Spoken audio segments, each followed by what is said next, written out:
New York City Republican mayoral candidate Curtis Sliwa's thoughts on this. Curtis, $300 million.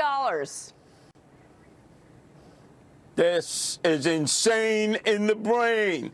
And this is not coming from the federal government where they can keep printing money in the Federal Reserve. This is from us, the taxpayers, who are already out of pocket $1 billion because our mayor, Eric Adams, the swagger man, has basically said, who's your daddy, to the illegals coming across the border from Mexico to Texas, and has welcomed them in New York City.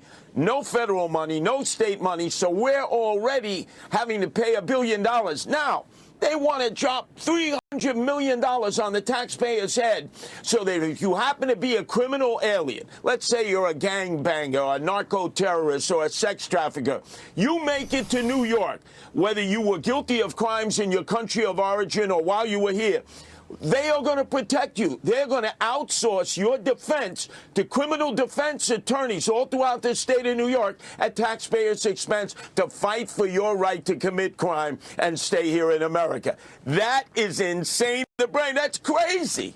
But Curtis, you know that in New York City that the criminals have rights. Tax-paying residents don't have rights, but criminals and now apparently illegal immigrants that have been bused to the city, to be clear, in particular, they've got now more rights and now free lawyers. That's pretty cool, pretty good. Well, think of it. We have 52 hotel motels, Holiday Inn Expresses, that are specifically designed now to house the illegal aliens. That means if you happen to be a tourist and you wanted to come back to New York during the holiday right now, the hotels are gouging people $800, $900 a night because there are no hotel rooms. Because all the hotel rooms are being used to house illegal aliens, first from Venezuela, now from Cuba, Central America, other parts. And you say to yourself, well, what is the final goal of this? I understand we're a sanctuary state.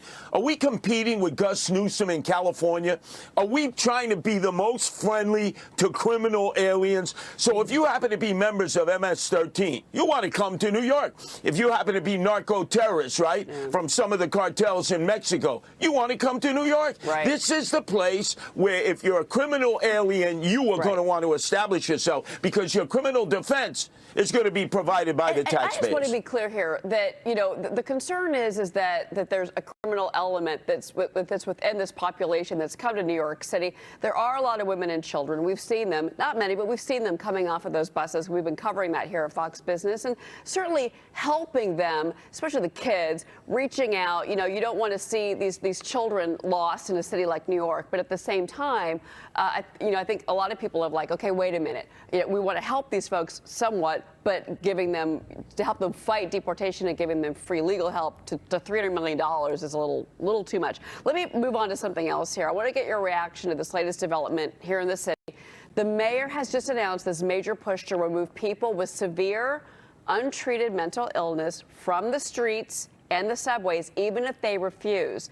Many on the conservative side of politics here in New York City are applauding this. What do you say? Oh, I applaud it, too. All he is doing what Mayor Giuliani did years ago and Mayor Bloomberg when we didn't have this problem. Finally.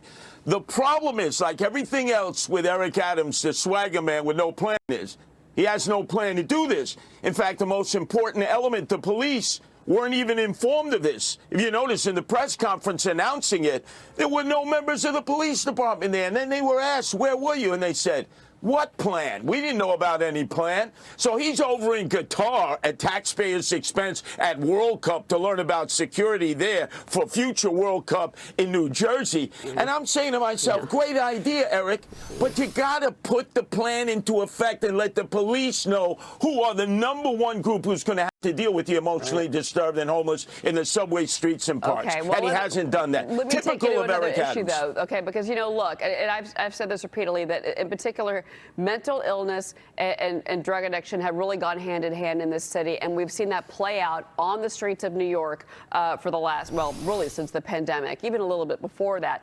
You've got this new audit coming from Thomas DiNapoli, the state controller of New York. It is a scathing, scathing audit on the failure of the Department of Homeless Services here in New York City Do you think anything changes when he says, look, there have been murders, there have been suicides, there have been overdoses, you had one homeless individual just drink himself to death? Do you think that any of this changes with DiNapoli now saying enough is enough? Well, now you know why the mayor fled town after announcing the program, because he knew Tom DiNapoli, the controller, was going to drop this on his head, that the shelters are unsafe, they're poorly run, there's not enough space. So, look, all the best intentions in the world, and they are very good intentions, to take these people who are not in control of their mental or physical faculties out of the subway, streets, and parks and give them the mental health care they need.